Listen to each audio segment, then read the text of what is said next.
Month wise development पे चल रहा है क्या, तो सब मंथ वाइज डेवलपमेंट है एवरीओ का। ठीक है, एक चीज तो सबको क्लियर होगा, वो ट्राइमेस्टर वाला जितने चलते हैं वो 3 महीने वाला कॉन्सेप्ट क्लियर होगा। ठीक है, तो अभी हम पहले से फर्स्ट मंथ से भी पहले जाते हैं कि अर्ली प्रेगनेंसी जो टेस्ट होती है वो हम 10 डेज पे टेस्ट कर सकते हैं। 10 डेज के बाद हम प्रेगनेंसी टेस्ट कर सकते हैं, अर्ली प्रेगनेंसी टेस्ट। अब एक और चीज, नॉर्मल बेबी का जो वेट होता है वो पता होगा कि मतलब हेल्दी नॉर्मल बेबी वेट माना जाता है 2.5 to 3.5 kg का। अब मंथ वाइज डेवलपमेंट जाते हैं, पहला मंथ का है जो कि वीक वाइज में चलेगा, उसको वीक में है, बाकी उसके बाद सब मंथ में चलेगा। पहला 38 वीक्स जो है इतना लंबा हो जाएगा कि अपने पूरी, हाँ, तो अपने पूरी साल निकल जाएगी इस टॉपिक में, और बाकी सिलेबस बाकी रह जाएगा, है ना। और नंबर 5 का ये एम्ब्रियोलॉजी सारा ही, इसलिए अपन फर्स्ट 4 वीक का करने के बाद मंथ वाइज डेवलपमेंट, है ना।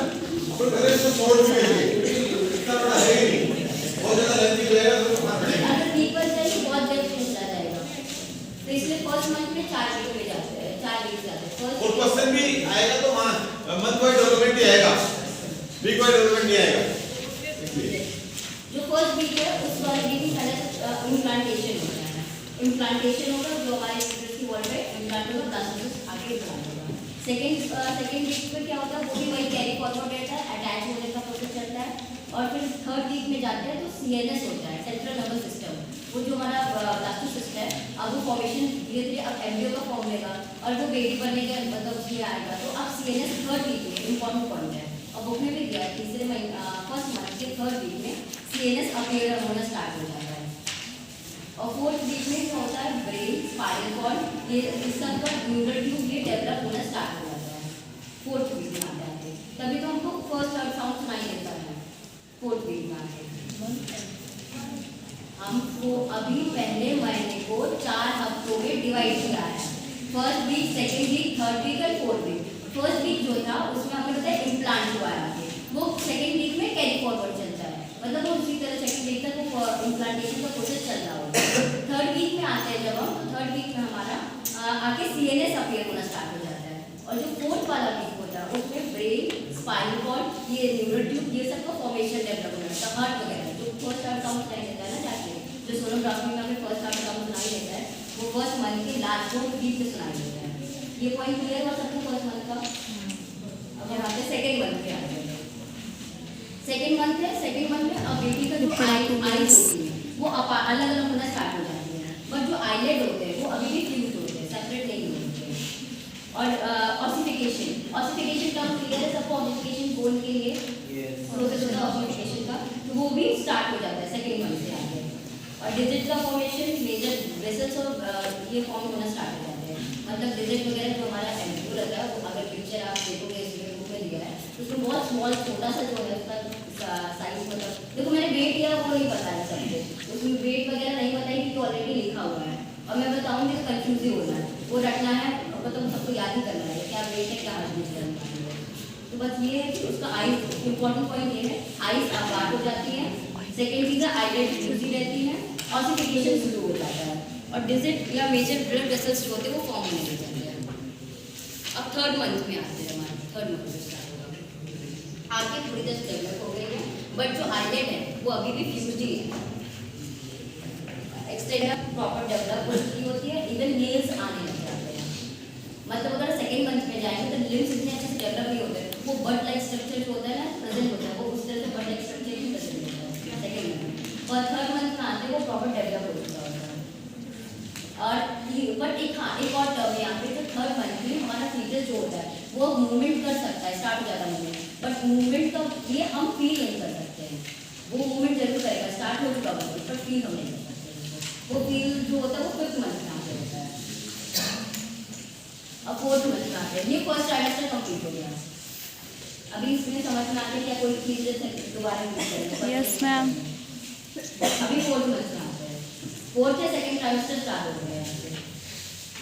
अभी जो बॉडी जो होती है उसमें फोर्थ मंथ से हेड का जो पोर्शन होता है वो ज़्यादा बड़ा रहता है बॉडी के कंपैरिजन में, हेड का पोर्शन जो होता है ज़्यादा है, तो उसको स्टेबिलिटी भी चाहिए होती है हेड को इस वक्त, क्योंकि उसका जो बॉडी होता है मान लो वो 1/3 है तो हेड जो है वो उसमें 2/3 पोर्शन होता है हेड का।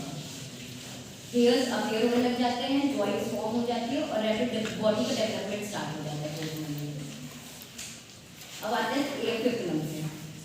बॉडी पे पूरे प्रॉपर 5 लेयर कवर हो चुके थे। 5th मंथ में आते थे हमारा जो बॉडी में हेयर्स होते हैं वो प्रॉपर प्रेजेंट हो चुके थे, डेवलप हो चुके थे। यहाँ एक टर्म है ब्राउन फैट का फॉर्मेशन होना। 5th मंथ में ब्राउन फैट फॉर्मेशन होना।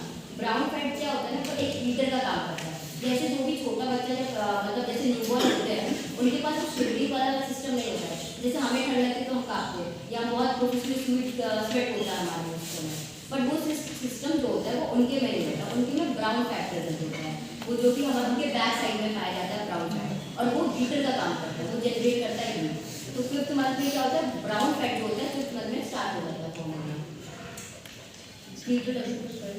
हाँ, अब इसमें 3 महीने होता है ना, 5वें महीने में मूवमेंट जो होता है वो बेबी का जो मूवमेंट होता है वो 3रे महीने से स्टार्ट हो चुका होता है, पर तो हम महसूस नहीं कर सकते।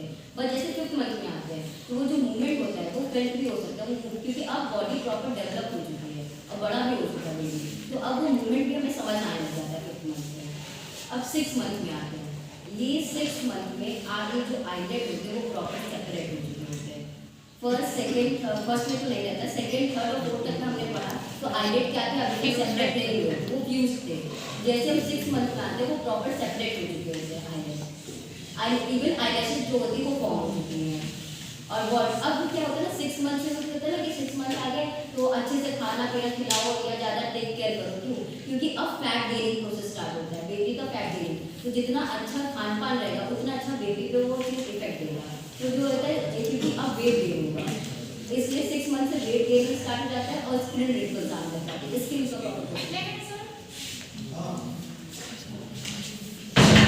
फर्स्ट ट्राइमेस्टर कंप्लीट हो गया, 2nd ट्राइमेस्टर कंप्लीट हो गया, अब 3rd ट्राइमेस्टर पे आ रहा है।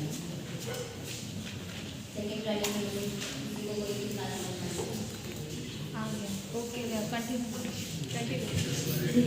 3rd ट्राइमेस्टर पे आते हैं 7th मंथ पे। अभी भी वो हेड वाला प्रोपोर्शन जो है वो हेड ज़्यादा बड़ा है बॉडी से हमारा। इवन हाँ देखो 7th मंथ ही ये होता है कि प्रीमेच्योर डिलीवरी के चांसेस ज़्यादा रहते हैं बहुत, पर सब प्रीमेच्योर डिलीवरी वाले कॉन्सेप्ट नहीं बता रहे हैं ना, कि मैंने नहीं बताया। और एक और सर क्या कह रहे हैं? 7th वाला जो 7th मंथ होता है ना, उसमें क्या होता है जो फीचर्स होता है वो अपसाइड डाउन पोजीशन होती है। अपसाइड डाउन पोजीशन क्या होगा, इसको ब्लीच बेबी पोजीशन कहते हैं ना, जिसमें जो जैसे यूट्रस होगा उसका क्या होगा, बेबी का हेड जो होगा वो ऊपर की तरफ होगा और जो पैर होगा वो नीचे की तरफ होता है। सर ब्लीच पोजीशन यही रहता है ना? हाँ, ब्लीच पोजीशन। इसमें अपसाइड डाउन पोजीशन करके दिया है, उसी को ब्लीच पोजीशन भी कहते हैं, जो 7 मंथ में रहता है।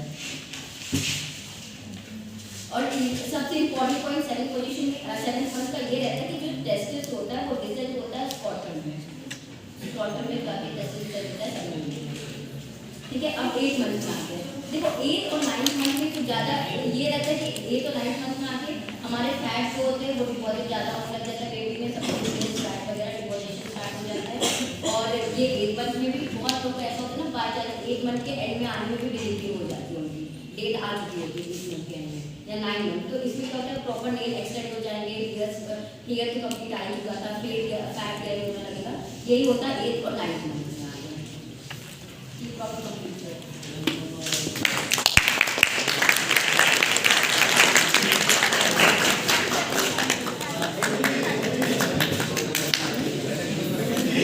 प्राची, आपको पढ़ा के कैसा लगा? देखो गाइस कितनी खुश है ये, कैसा फील हो रहा है? ये हमारे मित्र लोग वापस से कर रहे हैं। प्राची